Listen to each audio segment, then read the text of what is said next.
بینەرانی ئازیزی کەناڵی ئاسمانی کەرکووک سڵاوتان لێبێت و ئەم کاتتان باش نیانم لەگەڵتان دەبم بۆ پێشکەشکردنی بەرنامەی پوینت. وەزارەتی دادی عێراق کە یەکێکە لە هەرە وەزارەتە گرنگەکان توانیوێتی متمانەی شەقامی عێراقی بەدەست بهێنێت، ئەمەش لە پای ئەو خزمەت و گۆڕانکاریانەی کە پێشکەشی وەزارەتەکەی کردووە بۆ قسەکردنی زیاتر و ورتر لەسەر ئەدای وەزارەتی داد و هەروەها قسەکردن لەسەر پرسی هەڵبژاردننی پەرلەمانی عێراق. میوانداری زۆر بەڕێز وەزیری دادی عێراقمان کردووە دکتۆر خالد شوانی. سڵاوت لەبێت کاک خالد و بەخێربێت. سڵاو لێوە، زۆر سپاس نیان خان. سڵاو بۆ ئێوە و تەلەڤیزیۆنی کەرکووک و بینەرانی تەلەڤیزیۆنی کەرکووک. زۆر سپاس کاک خالد. وەزارەتەکەی ئێوە وەزارەتێکی گرنگ و هەستیارە، چونکە مامەڵەتان لەگەڵ هاوڵاتیاندا هەیە. تا چەند توانیوتانە ڕێگر بن لەبەردەم تەدەخولی حزبی و سیاسی؟ زۆر سپاس. وەزارەتی عەدل یەکێکە لە ئەو حەوت وەزارەتەی کە لە سەرەتای تەشکیلکردنی مەملەکەی عێراقیەوە دروست بووە. حەوت وەزارەتە بۆ وەزارەتی عەدل یەکێک بۆ لە وەزارەتانە و لە سەرەتای دروستبوونی مەملەکەی عێراقیەوە هەتاکو 2005 ئەم وەزارەتەوە وەزارەتێکی سیادی وابوو و خۆشی وەزارەتێکی سیادیە بە حکمیەوەی وەزارەتی عەدل. وەزیری عەدل ئەندامە لە مەجلیسی وزاری ئەمنی قەومیە، ئەمنی وەتەنی، ئەوەی کە لە دنیا پێوتری حکومەی مصغەر، سەرۆکوەزیران و وەزیری دیفاع و وەزیری مالیە و داخلیە و خارجیە و عەدلی تایە لەگەڵ ڕئیسی جیهازی مخابرات و ڕئیسی جیهازی ئەمنی وەتەنی. ئەمە باز لە قەزای استراتیجیەکانی عێراقەکە بەرنامەی استراتیجی عێراق لە هەموو ڕۆکانەوە لە ڕووی سیاسیەوە، عیلاقاتی نێودەوڵەتیەوە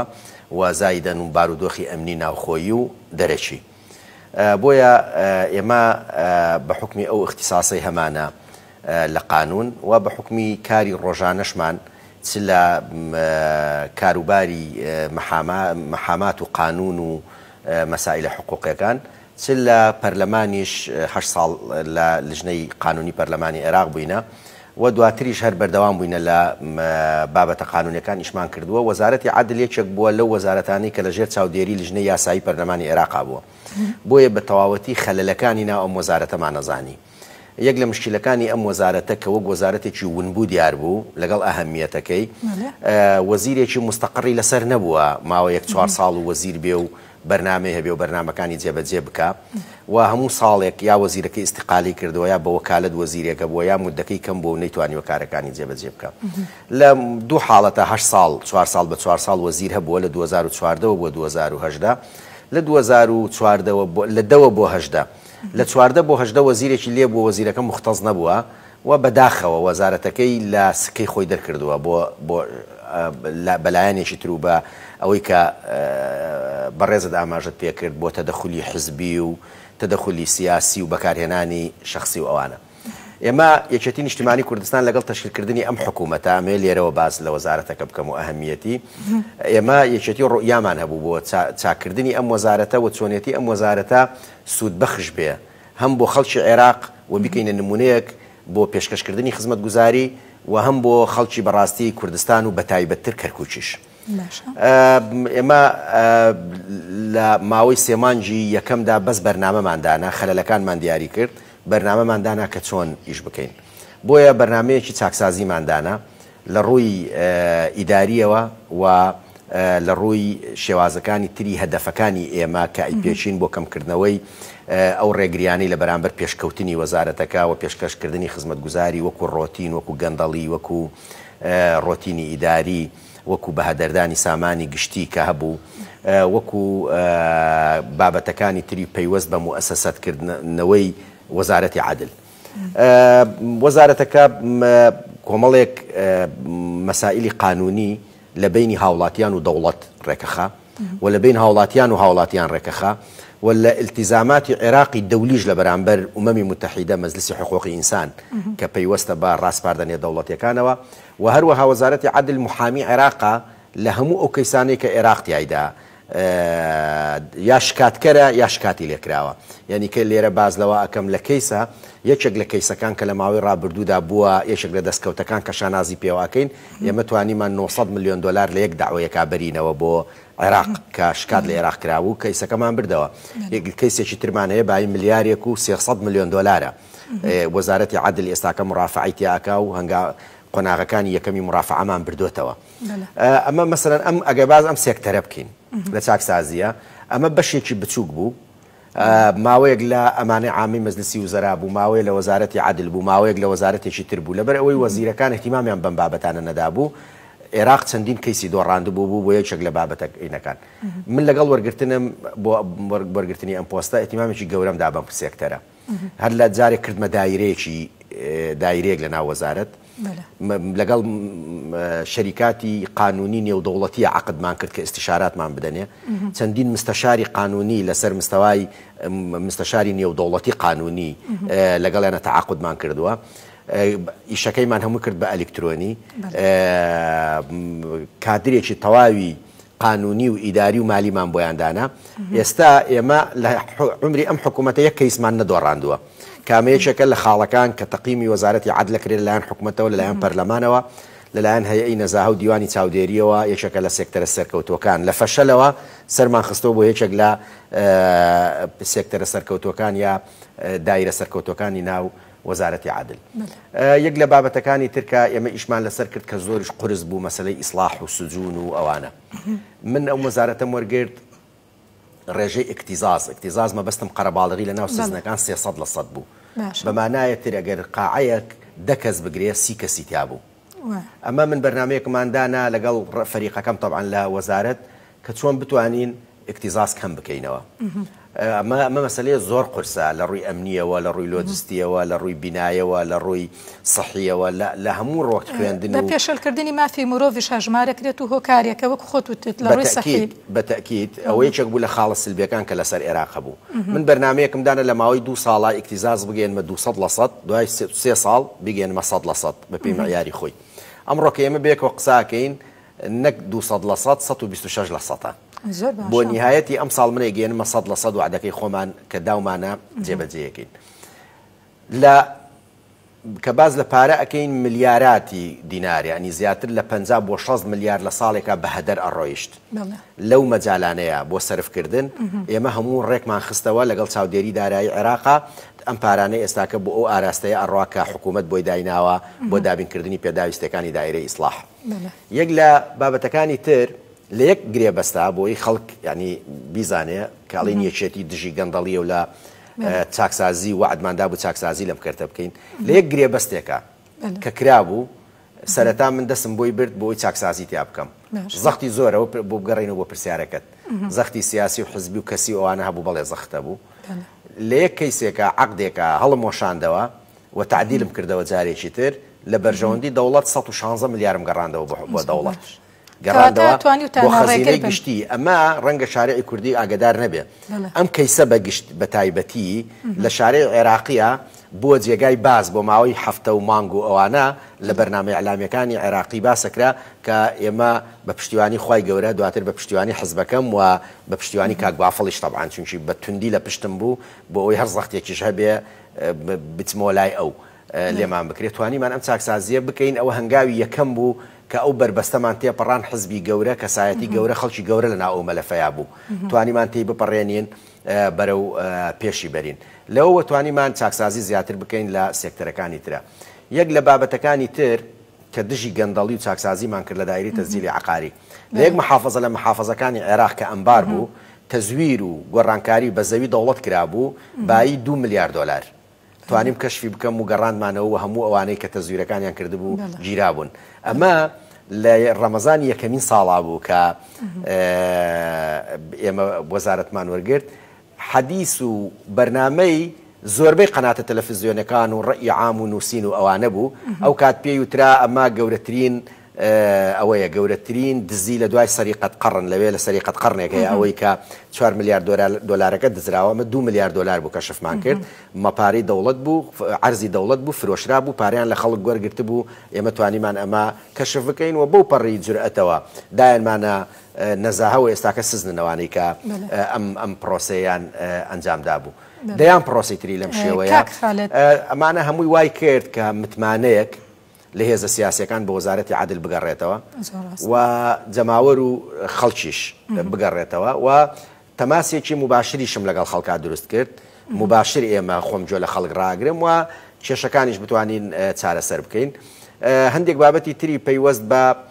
بۆ نمونە دایرەی دادنووسی، دایرەی تەزیل عەقاری، دایرەی قاسرین مثلەن بۆ یەکەمین جارە لە تاریخی عێراقا ئێمە ئەمە ئینجازێکە کە جێ شانازیە بۆ ئێمە دایرەی کاتب عادلمان لە بەغدا کردە ئەلکترۆنی لە ماوەی چەند مانجێکی ترە ئەوە لە هەموو عێراقدا بەڵاوە بێتەوە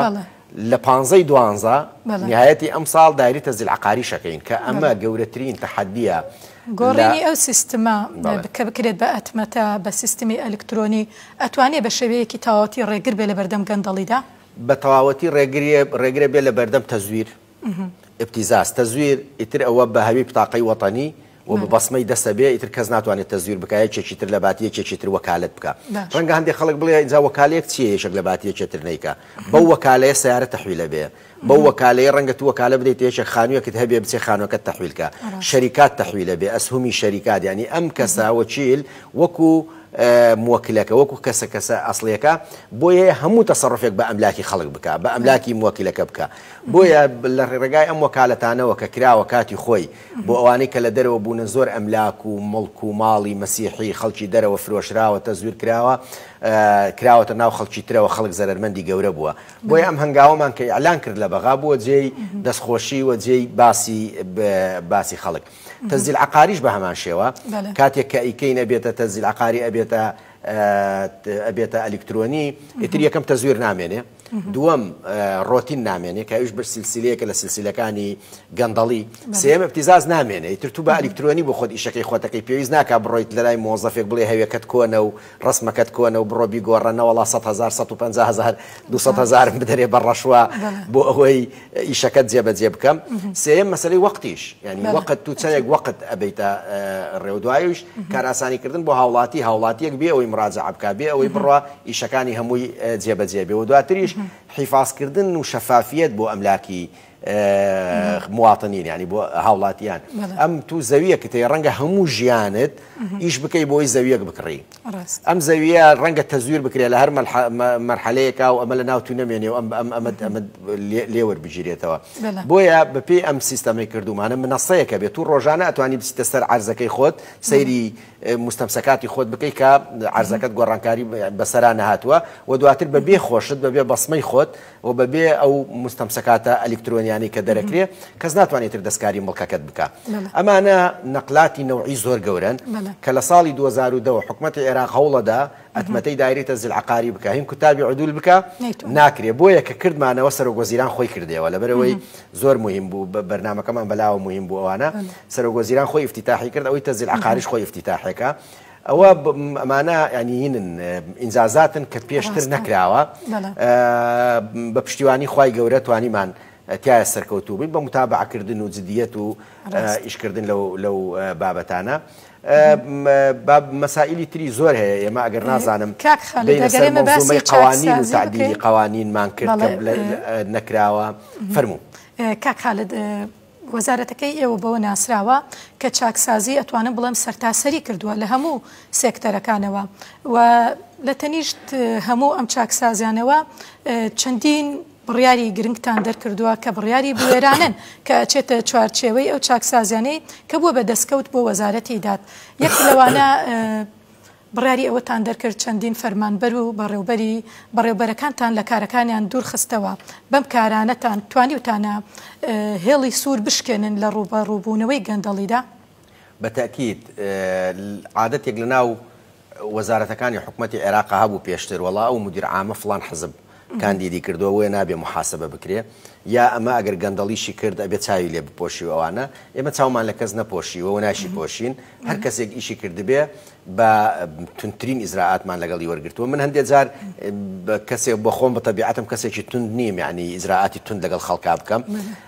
بەڵام پێویست بوو ئەمە بکەین بۆ ئەوەی ڕیسالەیەک بە فەرمانبەرەکان بگەێنین و بە تایبەتی بەرپرسەکان کە ئێمە ئیزراعاتەکەین و ئیزراعاتەکانمان تون دەبێ وەکە کردمان چەند ئیزراعاتێکی توندمان کرد زەختمانیش لێکرا پەشیمان نەبووینەوە ئەم مەسەجە گەیشتە مدیر عامەکان خواروی مدیر عام کە ئێمە ئیزراعاتەکەین بۆیە من مدیر عامم ئیقالە کردووە ڕەنگە خەڵک ئەوە نەزانێ مدیر عامی وەزارەتی عەدلم ئیقالە کردووە لام برد لە پۆستەکەی لام بردووە خەڵکی گەنج و خەڵکی نوێمان هێناوەتە جێگای نە حزب لە پشتێتی نە خەڵک لە پشتێتی جام هەر لێرەوە ئەمنەوێ بڵێم دوو لە باشترین مدیر عامەکانمان لە وەزارەتی عەدل هەردووشیان کوردن دوو گەنجی کەرکوچین یەکێکن لە پاکترین و چالاکترین و باشترین مدیر عامەکانی وەزارەتی عەدڵن کە خەڵک مدیر عامەکانی تر مەسئولەکانی تر وەکو نمونەی سەرکەوتن باسییانەکەن. مەبەستم چییە؟ مەبەستم وەڵای ئەم کوڕە گەنجانەم هێناوە بڕوا بکە بەس بە یەکێتی متووە ئەم برادرانە کاندی دەکەین نەفەرزکراوە بە سەرمانە و خۆیان هەموو سەڵاحێتێکیان داوە پێمان کە باشترین کەس و شیاوترین کەس و لێهاتووترین کەس هەڵبژێرین. مەبەستم چییە؟ مەبەستم ئەوەیە ئیرادەیەک هەبێ ئەتوانی چاکسازی بکەیت. ئەو ئیجراعاتانە تەسیری گەورەی هەبوو لەسەر ئەوەی کە ئێمە ڕێڕەوی وەزارەکە ڕاستکەینەوە و پۆست بۆ کەسانە بدرێت کە شایستەن. ڕەنگە دەیان ئیغراعات خراپێتە بەردەستمان بۆ ئەوی مدیر عامێک لە جێیەکدا بنین کە ئەملاک و دەسەڵاتی زۆرە. ئێمە باز لەوە ئەکەین مثلا موازناتی عێراق هین وەزارەتێک وەک وەزارەتی عەدڵ بە تەشغیلی و بە ئیستیسماریەوە جار وایە ئەچێتە تریلیۆنێک و 300 ملیار. ئەمە ئەکەوێتە بەردەست ئەم مدیر عامەکان. مدیر عام بۆیە ئەگەر چالاک بێ ئەگەر پاک بێ ئەتوانێت بە جوانی بەکاری بێنێ ئەگەر گەندەڵ بێ استغلالی ئەکا بۆ خۆی یا بۆ ئەوانەی کە لە پشتێەوە ئەوەستن. بۆیە شەڕە لەسەر ئەوەی چێ ببێتە مدیر عام و چێ بێتە وەکیل وەزیر و چێ بێتە ئەوە. بەڵام ئێمە بڕۆ سەیری ئەو مدیر عامانەکە کە دامان ناوە هەمووی بە زۆر ئێمە تەکلیفمان لێیان کردووە تومانەوەرن ببنە مدیر عام. بەرپرسیارەتەکان زیادی کردووە. بەرپرسیارەتەکە زیادی کردووە و ئەشزانن لە یعنی مدیر عامی من ئەتوانم بە قەتعی قسە بکەم مدیر عامێک ئێستاکە لە وەزارەتی عەدڵ نییە تێوە گلابێ لە گەندەڵی یا بێتەوە بگلێ لە گەندەڵی. تو بتێت چاکسازی بکەی ئەبێ فەریقەکەت کە لەگەڵتە هەم باوەڕی بە بەرنامەکەت بێ و هەم بزانێ ئەو کەسێک کە قیادەی وەزارەتەکە ئەکا پشتگیری ئەکا بۆ ئەو ئیشانێکە ئەیکا. پێویستمان بە گۆڕانکاری لە مەنزومەی قوانینە هەبوو. حەزەکەی بازەوە شەکەین. زۆر باشە. کۆمەڵێک چاکسازیتان کردووە لە زیندانەکاندا. ئەگەر باسێکی ئەو بەرنامە چاکسازیانە بکەی کە کردوتانە لە ناو فەرمانگەکان زیندانەکان. یەک لەوانەی کە باسم کرد مەسلەی کەمکردنەوەی قەرەباڵغی لە ناو سزنەکانە متوانیمانتیایە سەرکەوتوو بین و بە مەبالغی زۆر بچووک. یعنی مەسەلەن بۆ نمونە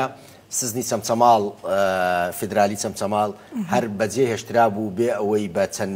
مەبالغێکی زۆر بچووک توانیمان تەعمیر بکەین و دای بنینەوە و ئێستاکە خەڵکی کەرکووک و تکریت و مووسڵ و ئەوانە لەوێدانین. ئەمە بەشێکە لە چاکسازی بۆ کردنەوەی وەرەشە ئێستا هەر کەسێک هینە مەسەن هەر کەسێک خۆ ڕاستە زیندانی کراوە ڕەنگە ساڵێک بێ هەموو شەر نییە مجرمی ئەوە بێ خەڵکمانەی ڕەنگە لە حادیسەی سیارەیەک ساڵێک حکم درابێ لە حاڵەتێکی بچووکە 2 ساڵ حکم درابێ عائیلەکەی بۆ عزیەت بچێشن لێرەوە بچن بۆ بەغدا لە نزیکترین شاری نزیکی خۆی ئەتوانی دای بنەی. 2 سزنی ترمان کردەوە لە ناسریە و لە عیمارە سزنێکی ترمان کردەوە لە نەجەف سزنێکی ترمان کردەوە لە بەغدا ئەبوغرێب بە ئەبوغرێبمان چاک کرد 2000 کەسی تیا بوو ئێستاکە 15000 کەس قاعەکانمان چاک کردووە. ئەمانە هەمووی بە مەبالغی زۆر بچووک ئەمە بۆ سەبەبی ئەوەی کە تەخفیف اقتیزاز بکەین. دوو مستەوای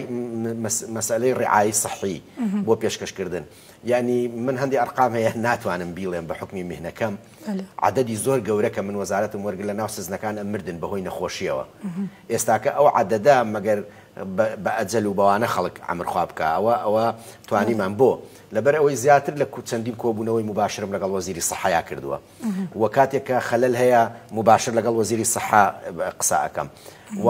توانیمان پێداویستەکانی سەحی لە ئیسعاف و لە سەیارات و لە مستەشفا و لە مەراکزی سەحی لە هەموو جێگایەک بکەینەوە. ئەمە وای کرد کە مردن کەم بێتەوە. ئەمە هینێکی گەورەیە ینی لەخوا بەزیاد بە دەستکەوتێکی گەورەیە پیاوە توانێت لەم دنیا و لەو دنیا شعینی پێوە بکە ینی بتوانی ڕوحی خەڵک ئینقاز بکەی و ئەوانە. لە بابەتەکانی تری پەیوەستکردنەوەی وەرەشە لە ناو زیندانەکان وەرەش بەوە نەوەستاوین. ئێمە سەیری تەجروبەی چەند وڵاتێکی پێشکەوتومان کرد مەعامل و مەسانە ئەتوانی لە ناو سزنەکاندا بنەیت دادی بنەی بەو شێوەیە دایانەی کە ئیترە و ئیشەکە کە ئیشی کرد ئەتوانی پارەکەی کەمە بێ ئەیدێتە قتاعی خاص ئەتوانن منتوجاتەکان بفرۆشن. ئێستا ئێمە بیرمان ئێستا لە قەیدی ئەویان عقد بکەین معمەلی ئاو و عەسیر و ئەوانە دانین بۆ معمەلی ئاو و عەسیر لەبەر ئەوەی ئەو شەریکەیە کە خواردنەدا مەجبورە ئەبێ ڕۆژی 4 لتر ئاو بداتە هەر سزنێک بۆیە ئەم ئیجبارەکەین لەو معمەلە بیکڕە کە سزنەکان خۆیان دروستی ئەەکەن پارەکە شەگەڕێتەوە بۆ سزنەکان و کە سوکارەکانیشان ئەتوانن ئیسفادەی لێ بکەن. یەک لەو چاکسازیانی تر کە کردمان پارە بە نەقددا ئەنرا لە سزنەکان. طبعا ئێستا بەس لە ناسرێ جێبەجێمان کردو لەبەر ئێمە هەمووی پێویستی بە وەقتە ئێستا ئیتر تەحویلکردن بە ئەلکترۆنیە بێ لە ڕێگای بانک و لە ڕێگای کیکاردەوە وەکو خەڵک بۆی پارەکانیان نەدزن بۆ ئەوی ئیجباریان نەکەن سعری حانوتەکان گرانە بما اتوانين كنترولي سعرەکان بکەین طبعا ئەمە هەنگاوی یەکەممان کرد عقدەکەمان کرد لە ناسریە جێبەجێکرێ اینجا لە هەموو سزنەکانی تریش ئەچێتە بواری جێبەجێکردنەوە یەک لەو بابەتانەی ترکە مسائلی چاکسازیمان لێ کردو ئێستا ئێمە ڕەبتمان لەگەڵ محاکمە لەگەڵ قەزا بە ئەلکترۆنیە پێویست ناکە کەسێک سزن بێت لە ناسریەوە بێنین بۆ بەغدا و لە بابلەوە بیبین بۆ بەغدا و لە بابلەوە بیبین بۆ ناسریە یەک بە ڤیدیۆ و شاشاتی گەورە قازی و مدعی عام ئامادە بن و قازی و مدعی عامیش لە سزنەکە ئامادە بن و محکەمەکە بە لە ڕێگای بوعدەوە ئەکرێ بە ئەلکترۆنی ئەکرێ ڕەبتی ئەلکترۆنیمان لە بین ئێمە و لە بینی محاکم بە ئەلکترۆنی کردمانە ئەلکترۆنی خاڵە ترماندانە کە عێراق چاکسازیەکی تر کە عێراق بەدەستێوە یعنی یەکێک بوو لە مەجای ڕەخنە لە عێراق لە هەموو مەجالەکانی مجتەمەعی نێودەوڵەتی ئەیانت زیندانی سڕی هەیە و خەڵک کە ئەچێتە زیندانەکانەوەی تر مەسیری دیار نامێنێ ئێستا ئەم سیستەمەشمان کردە ئەلکترۆنی وەکو ئەمریکا لە ئەوڵ دخولی ئەو زیندانیە بۆ لای ئێمە تاکو دەرچوونی ئەلکترۆنیە بە هەموو تەفاسیلی ئەوە و مراقبە بێ لەلایەن مدیر عام و لەلایەن مەکتەبی وەزیریشەوە بۆیە مەجای ئەوەی تیانە بزانین یەکێک دیار نییە یەکێک لەکوێ یەکێک مغەیەبە یەکێک ئەوانەیە ئەمانە هەمووی چاکسازیە ئێمە لەو مەجالەیە کردمان من شتێکتان بۆ باس بکەم بۆی تەجزیعیان بکەم ئیش بکەن سزنەکان لە وەرشانەی کە هەمانە مێزی ئۆفیسەکەی خۆم لە بەغدا و تاخمی قەنەفەکەی خۆم لە بەغدا و مێزی کۆبوونەوەکانیشم لە بەغدا لە سزنی بەغدادی مرکزی سزنی بەسڕای مرکزی بۆم دروست کراوە هەموو برادرە کەرکوچیانی کە هاتون بۆ ئەبینن یەکێکە لە جوانترین مێزەکانی وەزیرەکان یەکێکە لە جوانترین مێزەکانی وەزیرەکانی شەوانە سەرۆک وەزیران کە سەردانمانی کردو ئەو مێزەی بینی وتی ئەبێ بۆ منیش مێزێک دروست بکەن لەوێ بۆیان دروست کردو لەیانی کڕی بە پارە وەکو تەجزیع یەک لە بابەتەکانی تر کە ئێمە تەمانەوە بۆ دامناوە سەفیری وڵاتان دێنە لام وەزیری وڵاتان دێنە لام بەڵێمەوە ئەمە دروست کراوە ئینجا هەر لەو ڕوانگەیەوە ئێمە فکرێمان بۆ هات ئێستا معمەلێکی ئەساسی منزلی دائەنین لەگەڵ معمەلێکی خیاطەیە لە سزنی بەغدادی مرکزی سزنی خیاطە بۆیە لەبەرەوەی ئێمە هەموو ساڵێک حڕاسی ئیسلاحیمانەوەی وەکو شورتەوان بەڵام هینی سەر بە وەزارەتی عەدلن ئێمە 24,000 هەیە ساڵیە بێت 4 وەج بەجل بۆ ئەمانە بکڕین و 65,000 سەجینمان هەیە بێ ساڵی 4 وەج بەجل بۆ ئەم سزنانش بکڕین بۆ بچین لە دەرەوە بیکڕین لە معمەلەکەی خۆمانەی کڕین و پارەکە گەڕێتەوە بۆ سزنەکان ئەمانە ڕەنگە زۆر پەیوەست بێ بەو شەریحەی کە خەڵک سزنیان هەیە ئەوانە بەڵام ئەمانە چاکسازی گەورەن ئێمە لە دایرەی ئیسلاح کردومانە ئەتوانین بینە سەر دایرەکانی تریش لە دایرەکانی تری مەسەلەن لە تەسجیل عقاری لە کوتابی عدول لە قاسرین لە دەرکردنی نوێکردنەوەی مەنزومەی ئێوە کارتان لەسەر ڕێکردنەوەی قانونە کۆنەکانیش کردووە لەوانە قانونی ژمارە 76 ساڵی 1983 کە تایبەتە بە سەرپەرشتیکردنی ڕووداوەکان کە پێی دەوترێت ڕعایەت الأحداث هەروەها قانونی قاسرین ئامانج لەمانە چی بوو؟ طبعا ئێمە پێمان وا بووە گەر بمانەوێ عەدالەت جێبەجێ بکەین پێویستمان بەوەیە مەنزومەی قانونی معنی بە عەدالە تعدیل بکەین و چاکسازی تیا بکەین لەبەرەوەی ئەم مەنزومەیەکی کۆنا هین سەردەمی عێراق کە دەوڵەتێکی یەک حزبیتیا بووە و تێڕوانینیان بۆ بابەتەکان وەکو ئێستا نەبووە لە دەوڵەتێکی کراوە و پێشکەوتنی بنەماکانی مافی مرۆڤ و ئەوانە باز لە قانونی ڕعایە ئەحداث دەکەین قانونی ڕعایە ئەحداث لە هەموو دنیا گۆڕاوە کەسێک کە تا تەمەنی نەگاتە 11 ساڵ قانونیەن موساءلە ناکرێ لە بەرامبەر ئەو جەریمەی کە ئەیکا لە عێراق 9 ساڵ بوو ئێمە توانیمان لەم قانونە نوێیی کە دەرمان کرد و لە مەجلسی وزەرا دەنجی لەسەردرا بەرزی بکەینەوە لە 9 ساڵەوە بۆ 11 ساڵ طبعا لە هەرێمی کوردستان 12 ساڵە من تەمەنام ئەوەمە کرد بتوانین بیگەێنینە 12 ساڵیش بەڵام لە بەغدا وەزعەکە تۆزێ تایبەت و هەندێک لە ڕووی کۆمەڵایەتی و لە ڕووی دینی و لە ڕووی مەزهەبی ئەوانەوە هەندێک اختلاط و تێکەڵاو بوون و معقەدی هەیە توانیمان ئەمە بیکەینە 11 ساڵ دواتریش بۆ بابەتەکانی چاکسازی بۆ مناڵ توانیم زۆر تەخفیفی بکەین لە بەرامبەر بەرنامەی ئیسلاحی دابنرێ وەکو وڵاتانی ئەوروپا وەکو وڵاتانی دراوسێ لانی کەم وەکو هەرێمی کوردستان شێوەی بەغدا زۆر دواکەوتوو بوو لەو مەجالەیە ئەمە یەکێکە لەو ئینجازاتانەی کە من تقریری عێراق خوێنمەوە لە بەرامبەر مەجلسی حقوقی ئینسان لە جنێف ئەی ئیشارەم بەوە داوە کە ئەمە چاکسازیە ئێمە کردومانە بۆ مافی مناڵان یعنی من قساکەی نەزانی چۆنە هەر عایلێک لە عایلەکەی خۆی ئێستاکە دابنیشێ مناڵەکەی صف سي ابتدائي به ببي قانون كونك اگر بۆ نمونە نەیزانی و کلینسێکی دزیە شتێکی بچووکی دزیە یا تەجاوزێکی کرد یا غەڵەتێکی کرد بەپێی قانون جەریمە بێ ئەو مناڵە 9 ساڵیە ئەکرایە سزنەوە ئەمە ینی وەرە بێنە پێش چاو خۆت مناڵێک سەف سێی ئیبتیدایی بێ بچێتە سزنەوە بۆیە توانیمان ئەمە چاک بکەین و ئەم قانونە بەرزکەینەوە بۆ ئاستەی کە مناڵی ئیدراکی هەبوو کەی توانی جەریمەکە زانی جەریمەیە ئیکە ئەو جا محاسبە بکرێت کە نەزانێت جەریمەیە محاسبە نابێ محاسبە بکرێت لەسەری قانونی قاسرینەیە قانونی قاسرین ڕعای قاسرینێکێکە لە قانونەکان کە لە ساڵ 1970ەوە تعدیل نەکراوە ئەم قانونە پێویستی بە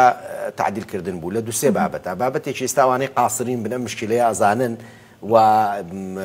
ئەم ئیشە چونکی قاسر چێ ئەوانن کە باوکیان ئەمدخواکە کەس نابێ سەرپەرشتیان بکە پارە و ئەملاکیان هەمووی لە لای وەزارەتی عەدڵدا ئەندرێ هەتاکو گەورە ئەبن ئەم پارەیە زۆر جا ئەوان تووشی پارەی نیاری عملەی عێراقی مەسەن سعری عملەکە بێ ئەمە زەرەری لێەکەن بۆ نمونە لە ساڵی 90 پێش ساڵی 90 ئەوانەی ئەم مشکلیان هەیە ئێستا ئەزانن پێش ساڵی 90 خەڵک پارەی ئەمانە 18 ساڵ نەبوونە 15 ساڵ 16 ساڵ 17 ساڵ بوونە پارەکەیان لەلایەن دەوڵەت بووە کە شەڕی کوێیت هاتە سەر و داگیرکردنی کوێ لەلایەن ڕژێمی پێشەوە حەساری اقتصادی خرایە سەر عێراق پارەی عێراق عملەکەی دابەزی ڕەنگە ئەو پارەی کە ئەو داینابێ بۆ نمونە 10,000 دینار بوو بێ ئەو کاتە 30,000 دۆلاری کردووە لە ساڵی 90ەکانە 10,000 دۆلار ڕەنگە 10 دۆلاری کردبێ ئەم پارێشمان لەلا ماوە بێ ئەوەی معالەجە بکرێ بزانە لە ساڵی 91ەوە هەتاکوی ئێستا بەو پەڕی شانازیەوە من ئەو قانونم تعدیل کرد زۆر لە وەزیرەکانی عەدلی پێشووی من هەوڵیاندا بەڵام دیارە ئێمە خوا موفقمانی کرد تا سەرکەوتوو بووین و ئەمە دەنگی لەسەر درا و ڕۆیی بۆ پەرلەمان کە تعویز بکرێنەوە بە معدلی سعری دۆلار و ئاڵتون لەگەڵ ئێستایە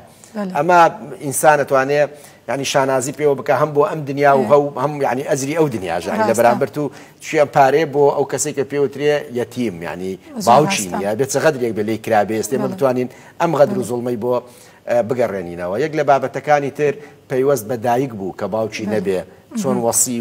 وەسایەت ئەوانە دابنرێ ئایا محکەمە بێ یا دایکێ بێ ئێگە دایکی نەبوو چۆن ئیدارە بدرێ و ئەوانە بابەتێکی تریش چۆنێتی ئیستیسمارکردنی ئەم پارانەی ئەوان هەیەە لە مەشاریع کە مەزمون بێ وەزیرێک دوای من نەیە یا من یا هەر کەسێکی تر نەچێ مغامرە بەم پارەی ئەوانەوە بکە ئێمە باز لەو پارەیەکەین پارە باز لە 200 میلیۆن دۆلارەکەین مەبلەغ ئەوە نییە یەکێک بچێ ئەمە بفەوتێنێ لە یەکێک لە مەشروعەکانە و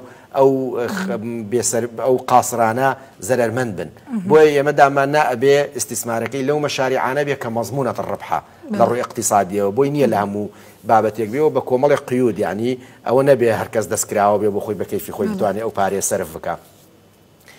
لە بابەتی قانونەکانی ترکە ئێمە تعدیلمان کردووە قانونی عقوباتی بەدیلە عقوباتی بەدیلە ینی نازانم بە کوردی ڕەنگە پێی بوترێ ینی نازانم سزا جێگرەوەکان ئەبێ وابێ ئەمە مەسەلەن یەکێک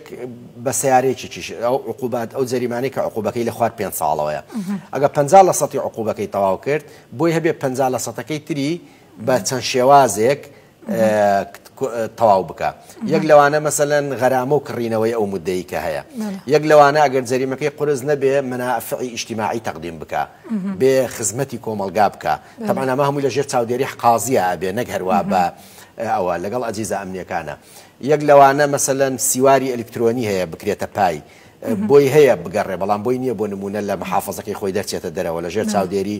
هێزە ئەمنیەکانە بێ چەندین شێوازی ترکە هەیە یەک لەوانە مەسەن ئەگەر یەکێک توانی هەر 4 ساڵەکەی لە مەجای خوێندن لەوێ یا مەجای میهنەیەک یا مەجای سەنعەتێک پێشکەوتوو بوو ئێمە بتوانین مودەکەی تەخفیف بکەینەوە ئەمانە مەفاهیمی نوێن لە فەلسەفەی عقوبە کە لە دنیا پێگەیشتون ئەمانە عێراق دواکەوتوو بوو ئێمە پێویست بوو ئەم بابەتە تەنزیم بکەینەوە لە ڕووی قانونیەوە ئەمانەشمان لەخوا بە زیاد بێتیایە سەرکەوتوو بین وەدەمان لەسەر داوێستاکە لە ئەنجومەنی چاکسازی و گۆڕانکاریەکانی ئێوە تەنها ڕووکەشینین بەڵکو ڕۆچوونەتە ناو وردەکاریەکانەوە یعنی ئەوە مای شانازی و دەستخۆشیە هیوادارین جەنابتی ژەبڕم بەخێر یەک لەوانەی کە شانازی پێواکەین و لە ئیعلامی عەرەبی زۆر مەودایەکی گەورەی داگیر کرد لە سەردەمی ئێمەدا عێراق بووە عضوی دائیم لە مەجلیسی حقوقی ئینسانی تابع بۆ ئومەمی متحیدە هەفتەی ڕابردوو ئەم بڕیارە دەرچوو طبعا ئێمە لە UPR مان هەیە لە UPR استعراض الدوري شامل لحقوق الإنسان توانیمان بەو خۆ ئامادەکردنی کە کردومانە لەگەڵ فەرقی ساڵی 2019 دا 38 پرسیار و تەوسیە لە عێراق کەم بکەینەوە و عێراق بەمە توانیمان حیازەی عزوی مەجلیسی حقوقی ئینسان وەربگرین کە ئەمە لەلایەن سەرۆک وەزیرانەوە ولەلایەن ئەنجومەنی وەزیرانەوە بەڕەسمی وەزارەتی عەدل ئەوەی بۆ هاتووە شکر و تەقدیری بۆ هاتووە لە پای ئەم هەڵوێستەی بۆ سەرخستنی تەصنیفی عێراق لە ئەو مەجالەیە. مەبەستم چییە؟ ئەگەر ئیرادە هەبێ بۆ ئیشکردن ئەتوانێت ئیشی گەورە بکەیت. لە ئایندەدا عێراق بکرێت بە ناوەندێکی ناوچەی لە هاریکاریە دادیەکان بە تایبەتی لە دۆسیەی سپیکردنەوەی پارە و دژە تیرۆر؟ ئەمە یەکێکە لەو بابەتانەی کە لە منتیقەکە مەجلیسێکی ناوی مەجلس وزەڕا عەدل العەرەبە سەر بە جامعی دۆلی عەرەبیە کە شانازیەکەم من بۆ ماوەی ساڵێ سەرۆکی مەجلیسی وزەرای عەدلی عەرەب بووم لە دەورەی 39 و بۆ یەکەمین جارە لە تاریخی عێراقا یەکەمین جارە لە تاریخی عێراقا کۆبوونەوەی مەجلیسی وزەرای عەدلی عەرەب لە بەغدا کرا و من کرامە سەرۆکی مەجلسەکە بۆ ماوەی ساڵێک لەوێ ئەم بابەتانە باسەکەین منظومەیەکی عەدلی ناوچەیی دروست بکرێ کە ڕەبط بێ بە یەکەوە بۆ زۆر بابەت بۆ مکافحەی مخدرات بە دەرەجە یەک بۆ مکافحەی ئیرهاب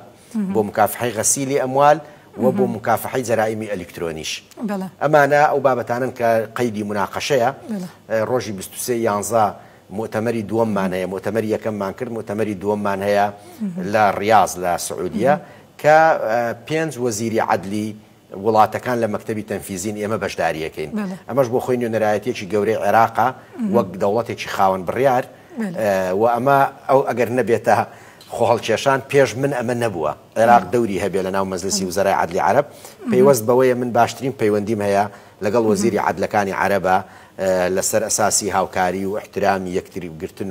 و برادریەکی باشش لە نێوانمانە دروست بوو متمانێکی باش لە بینمانە دروست بوو بۆ ئیشکردن. بەڵێ وەڵام زۆر بە گرنگم زانی ئەم بەرنامە لەگەڵ بەڕێزت بکەم بۆ باسکردنی ئەدای وەزارەتی عەدل چونکە هەموو عێراق گەواهیدەری ئەوە دەدەن کە چاکسازیەکی سەرتاسەری کراوە لەم وەزارەتە.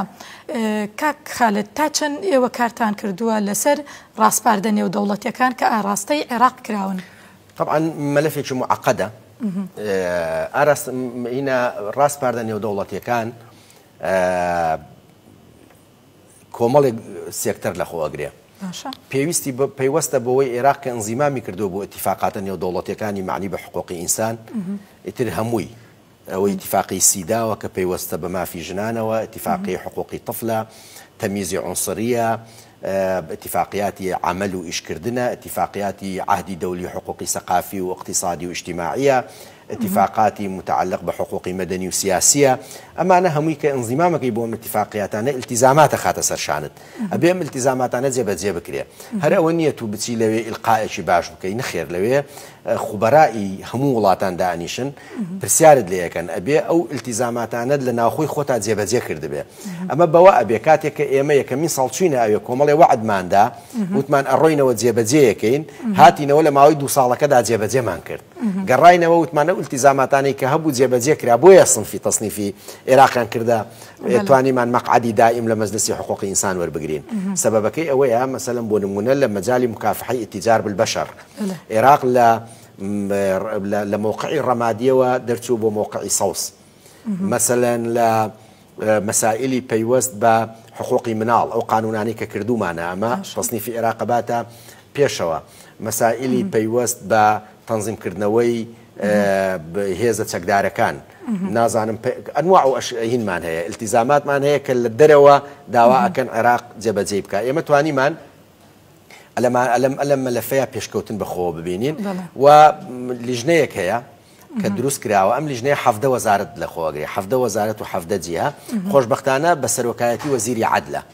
وزيري عدل سرپرشتيكا وجهودي هم وزارة كانوا دولة كوكاتوا أو نيونري أو هم وزارته لەو لیژنە باڵایە و ساڵانە دوو جارێما چینە بەرامبەر ئومەمی متحیدە مرافعاکەین لەسەر وەزعی عێراق لە بابەتەکانی حقوقی ئینسان بە پێ و التیزاماتانە. طبعا هین تەحەدیاتمان زۆرە بە هەندێکی پەیوەستە بە وەزعی عێراقەوە، ینی بۆ نمونە ئەو قانونەی کە دەرکرا بابەتی مەسلەی ژنان و مەسلەی قانونی ئەحوالی شخصی گۆڕا ئەمە تەسیرێکی باشی دروست نەکرد لەسەر سمعەتی عێراق لە دەرەوە. هەندێک بابەتی تری پەیوەست بە تعزیب، پەیوەست بە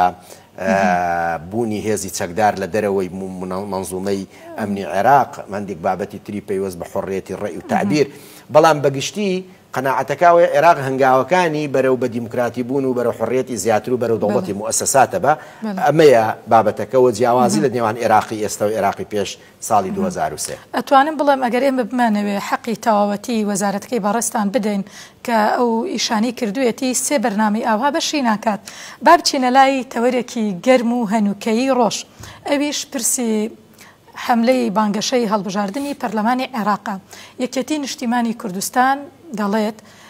کورسەکانم بە ڕێژەیەکی بەرچاو زیاد دەکات. ئەو پێدراوە واقعیانە چین کە یەکێتی وا دەڵێت؟ غەدرێکی گەورەیە ئەگەر کورسەکانی یەکێتی نیشتیمانی کوردستان زیاد نەکە. من باز لە کەرکووک بکەین تووشی ڕەنگە وەقتمان کەم بێ. کۆمەڵێک شت ڕیزەکەم ئێستاکە لە ڕۆژی دەست بەکاربوونم وەکو وەزیر ئیعلانمان کرد و کاتێک کە مفاوەزاتمان دەست پێ کرد بۆ تەشکیلکردنی ئەم حکوومەتە،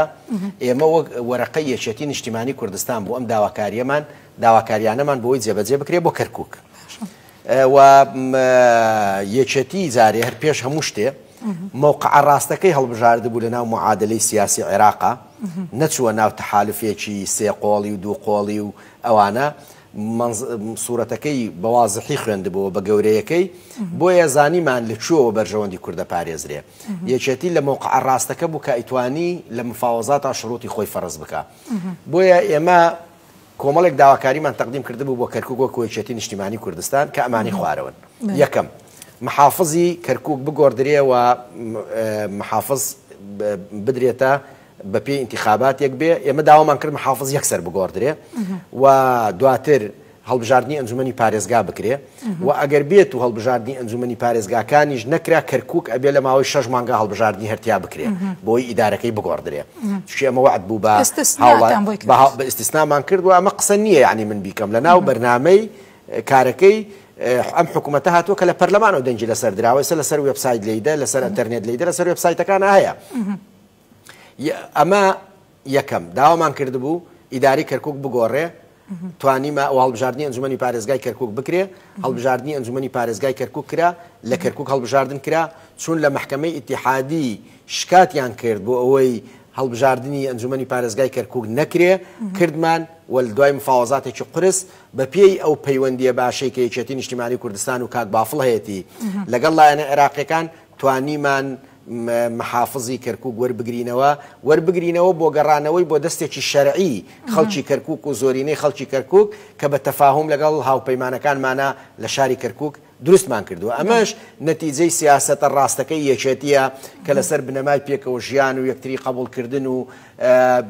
ئیشکردن بە یەکەوە لەگەڵ پێکاتەکانی تورکمان و عەرەب و مەسیحیە ئێمە توانیمان ئەم هاوپەیمانێتیە دروست بکەین و ئیداری کەرکووک دروست بکەین و کە دروستیشمان کردە بینن ئێستا کە ئیداری کەرکووک بۆتە نمونە بۆ خزمەتگوزاری، بۆ قوڵکردنەوەی بنەماکانی پێکەوە ژیان، بۆ ئاشتی، بۆ کارکردنی پێکەوە و کەرکووکمان لە ئەوەی کاک بافڵ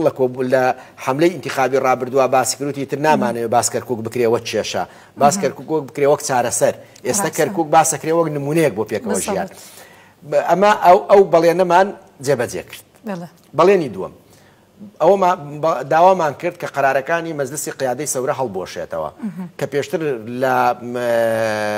چەندین ساڵە لە ساڵی 2012ەوە لە ئەنجومەنی وەزیرانی عێراقەوە دەنجی لەسەر درابوو، بەڵام دواخرابوو، دواتر هەر سەحب کرابووە لە پەرلەمان وەکە ئەنەهو نەبوو ئەو قەرارە. برادرە وەزیرەکە کوردەکان ئەو متمانەیە و ئەو شەرەفەیان بە من بەخشی لەبەرەوەی معلوماتی باشم لەسەر ئەم بابەتە هەیە لە ساڵی 2023 ئیشی لەسەرەکەم و هەر ئەمە داواکاری یەکێتی نیشتیمانی کوردستانیش بووە کە لە وەرەقەی یەکەما تەقدیممان کردووە و مفاوەزاتمان لەسەر کردووە کردمانە ناو بەرنامەی حکوومەتەوە لە ناو بەرنامەی حکوومەتێ لە پەرلەمانەوە دەنگی لەسەر درراوە بۆیە ئەوەش دەستکەوتێکە لە دەستکەوتەکانی یەکێتی نیشتیمانی کوردستان لە دوای چەندین دانیشتن لە ئەنجومەنی وەزیران توانیمان ئیقراری بکەین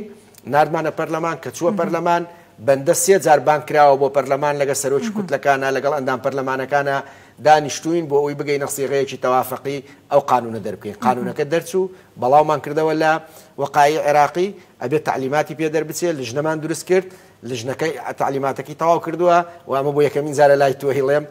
لە مەجلیسی دەولەیە چونکی زۆر جا برادران پرسیارەکەن و چی لێ هاتووەوانە لە مەجلیسی دەولەش لە ماوەی ئەم مانگەیە تەواویەکەین و ئیتر قانونەکە ئەچێتە بواری جێبەجێکردنەوە زیاتر لە 600,000 دۆنەم زەوی کورد و تورکمان ئەگەڕێتەوە بۆ خاوەنە ڕەسەنەکانی ئەمە یەکێکە لەو دەستکەوتانی کە یەکێتی نیشتیمانی کوردستان دابووی بە خەڵک وە جێبەجێ کرد تایبەت بە کەرکووک قەراری 29 هەیە قەراری لژنەی شؤونی شیمالە هەموو کەرکووچەکان ئەزانن لە ساڵی 2012 ئەو قەرارە دەرچووە لە وەزارەتی عادل پەچی کەوتبوو وەزیری عادلەکانی پێشوو بە مەبەستی سیاسی پەچیانە خست و بابەتەکەیان بەلا ڕێدا بردبوو و ئەو مەلەفە مردبوو ئەو مەلەفەمان زیندوو کردەوە و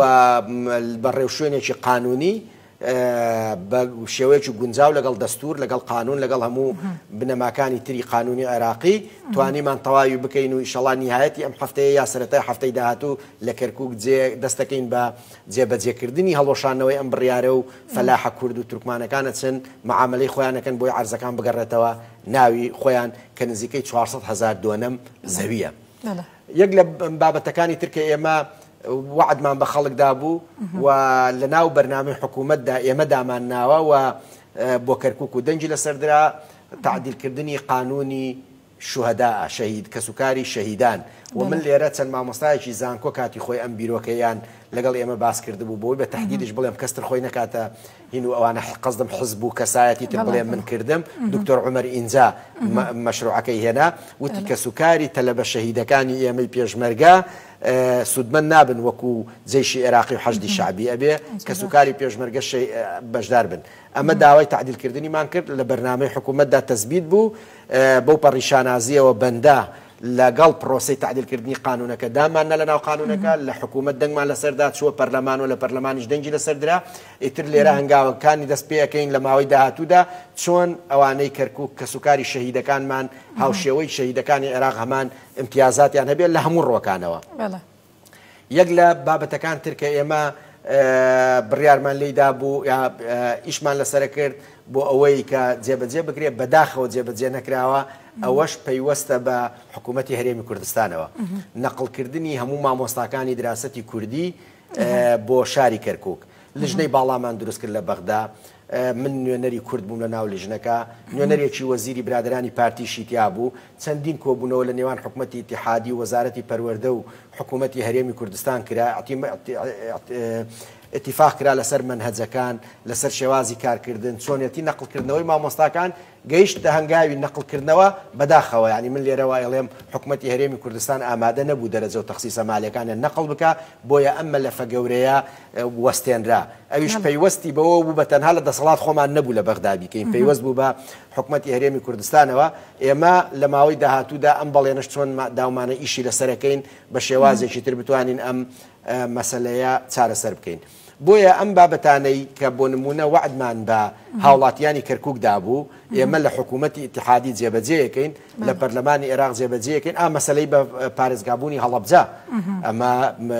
دەستکەوتێکی مێژووی گرینگە بۆ یەکێتی نیشتیمانی کوردستان حیساب بکرێ و جوڵاندنی یەکەمین جار لە حکوومەتەوە ڕۆیشتووە ئێمە لە ئەنجومەنی وەزیران دەنگمان لەسەرداوە دوایی لە پەرلەمانەوە ڕۆیشتووە دوایی مەرسوومەکەی بە تەوقیعی دکتۆر لەتیف بووە و بەڵاوکردنەوەیشی بە تەوقیعی بەندە بووە بۆیە و ئیشکردنیش لەسەر دروستکردنی مؤسساتی محافەزەی هەڵەبجە لەناو حکوومەتی ئیتیحادی لەگەڵ وەزارەتی تەخطیط و وەزارەتی ناوخۆ وەزارەتەکانی تر ئەرکی سەرشانی ئێمەی ئێستا لەگەڵ بەڕێز پارێزگاری هەڵەبجەیە ئیشەکەین بۆ ئەوی جێبەجێ بکرێت بۆیە ئەمانە ئەم حزبەیە وعدی بە خەڵک داوە توانێتی هەموو وعدەکانی جێبەجێ بکات بۆیە بەڕاستی کاتی ئەوەیە پاداشتی یەکێتی نیشتیمانی کوردستان بدرێتەوە لە سەروی هەموو شێوە مەسەلەی موچە لەبیرمان نەچێت مەسەلەی موچە ئێمە داوای ئەومان کردبوو کە مەسەلەی موچەش و هاوشێوەی عێراق مامەڵەی لەگەڵا بکرێ و چارەسەرێکی بنەڕەتی بۆ مەسەلەی موچە و بوجە ئەوانە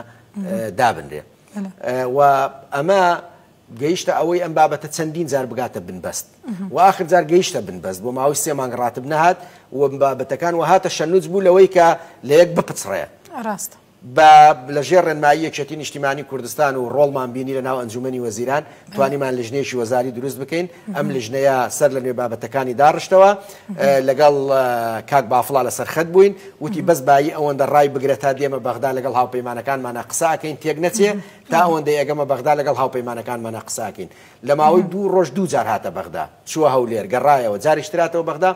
لەگەڵ حکوومەتی هەرێم لەگەڵ هاوپەیمانەکانمان لە بەغدا چەندین کۆبوونەوەی ئەنجامدا آخر کۆبوونەوەمان سعات 2 شەو تەواو بوو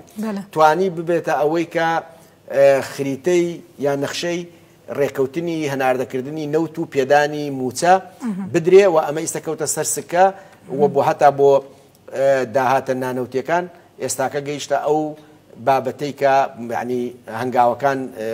خریتەکە دانراوە بەس ماوە جێبەجێ بکرێ و ئەگەر کە جێبەجێ بکرێت تریز مشکلەیەک بۆ موچە نامێنێ بۆ یەکێتی نیشتیمانی کوردستان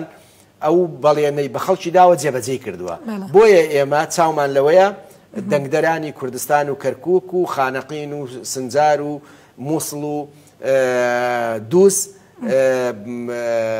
پاداشمان بدەنەوە و دەنگ بە یەکێتی بدەن بۆی یەکێتی هێزی ئەوان بێ لە بەغدا و بتوانێ لە ماوەی داهاتوودا داواکاریەکانی ئەوان هەم بچەسپێنێ و هەم داواکاری زیاتریان بتوانین بۆ جێبەجێ بکەین زۆر ڕاستە کاک خالد ئێمە گەشتینە کۆتایی بەرنامەکەمان 18 مەقعدمان هەبووە ئەی ئەگەر 25 مەقعدمان هەبێ ئەتوانین زیاتر ئەبێت زۆر سپاس بۆ ئامادەبوونت کە ئەمڕۆ لەگەڵمان بوویت بینەرانی ئازیزی کەناڵی ئاسمانی کەرکووک بەم شێوەیە هاتینە کۆتایی ئەم بەرنامە هەتا بەرنامەی داهاتوو خواتان لەگەڵ بێت و هەر شاد بن